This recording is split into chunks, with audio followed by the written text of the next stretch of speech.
বন্ধুরা, আজকের ভিডিওতে আমরা এমন একটি রোমান্টিক ড্রামা মুভি ব্যাখ্যা করতে চলেছি যেখানে ভালোবাসা আর প্রযুক্তি এক অদ্ভুত সংঘাত দেখা যায়। গল্পের শুরুতেই আমরা আরিস নামের এক সুন্দরী মেয়েকে দেখি, যার প্রেমে পড়ে যায় জোস নামের এক যুবক। তাদের সম্পর্কটা বেশ গভীর ছিল, কিন্তু এই প্রেমের আড়ালে লুকিয়ে ছিল এক ভয়ঙ্কর সত্য যা আরিস নিজেও জানতো না। চলুন শুরু করা যাক আজকের মুভি এক্সপ্লেনেশন। মুভির শুরুতেই আমরা আরিসকে একটি সুপার মার্কেটে দেখি, যেখানে তার সাথে প্রথম দেখা হয় জোসের। দুজনের মধ্যে প্রথম দর্শনেই ভালোবাসা হয়ে যায়। জোস আরিসকে নিয়ে তার বন্ধুদের সাথে দেখা করতে যায় নির্জন গেস্ট হাউসে। যেখানে যাওয়ার পর আরিস লক্ষ্য করে জোসের বান্ধবী ক্যাট তাকে মোটেও পছন্দ করছে না।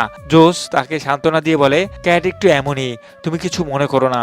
এখানে তাদের আরো দুই বন্ধু প্যাট্রিক্স এবং অ্যালান ছিল। বাড়িটি ছিল ক্যাটের বয়ফ্রেন্ডের সার্গের। সার্গে একজন অপরাধী জগতের মানুষ। আরিসকে দেখা মাত্রই সার্গের কুনজর পড়ে তার উপর। অদ্ভুত ব্যাপার হলো জোস এই বিষয় নিয়ে কোনো প্রতিক্রিয়া দেখাচ্ছিল না।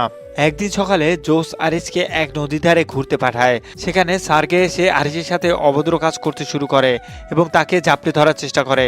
এর পরের দৃশ্যে আমরা দেখি আরিস রক্ত ভেজা অবস্থায় ফিরে এসেছে। সে কাঁদতে কাঁদতে বলে, সার্গে আমাকে জোরাজোরি করছিল, আমি তাকে শ্বাসরোধ করে মারতে চেয়েছিলাম, কিন্তু আত্মরক্ষায় আমি তাকে মেরে ফেলেছি।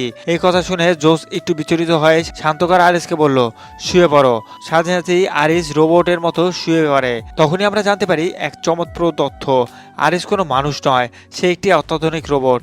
জোস আসলে আরিসকে কিনেছিল এবং তার মধ্যে এমন প্রোগ্রামিং সেট করেছিল যাতে আরিস নিজেকে মানুষের মতো মনে করে এবং জোসকে পাগলের মতো ভালোবাসে। শুধু তাই নয়, সার্গের সম্পত্তি হাতানোর জন্য জোস আর ক্যাট মিলেই আরিসের এই সিস্টেমে কারচুপি করেছিল যাতে সার্গেকে খুন করা যেতে পারে।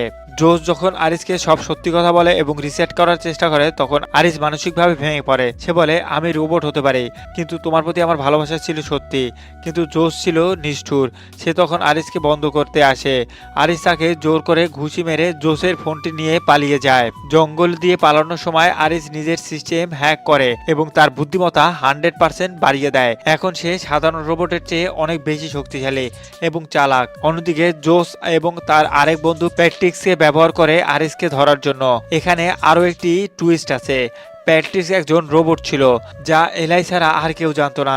আরিস যখন গাড়ি নিয়ে পালানোর চেষ্টা করছিল, তখন পুলিশ চলে আসে। প্যাট্রিক্স সেখানে পৌঁছে পুলিশ অফিসারকে মেরে ফেলে এবং প্যাট্রিক্স তার প্রোগ্রামের অ্যাগ্রেশন বেড়ে যাওয়ার কারণে ক্যাটকেও মেরে ফেলে।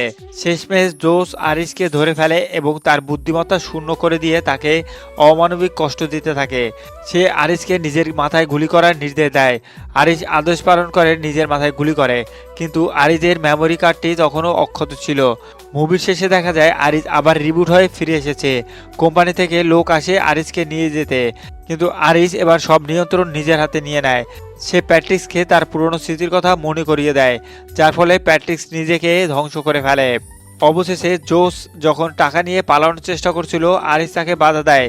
জোস আরিসকে মারার চেষ্টা করলে তার পেটে গুলি করে মেমোরি ধ্বংস করে দিতে চায়, কিন্তু নিজের অস্তিত্ব রক্ষা করতে আরিস পাল্টা হামলা করে এবং এই লড়াইয়ে জোসের মৃত্যু হয়। মুভিটি শেষ হয় যখন আরিস তার রোবট হওয়ার সত্যতা মেনে নিয়ে একা পথ হাঁটতে শুরু করে। ভালোবাসা যখন প্রোগ্রামিংয়ে হয়ে যায়, তখন তার পরিণতি কতটা ভয়াবহ হতে পারে এই মুভিতে তার প্রমাণ করা হলো। বন্ধুরা, আজকের এই মুভি এক্সপ্লেনটি তোমাদের কাছে কেমন হলো? তুমিও কি চাও তোমাদের এরকম একটা রোবট থাকুক? তাহলে কমেন্ট করে জানিয়ে দাও।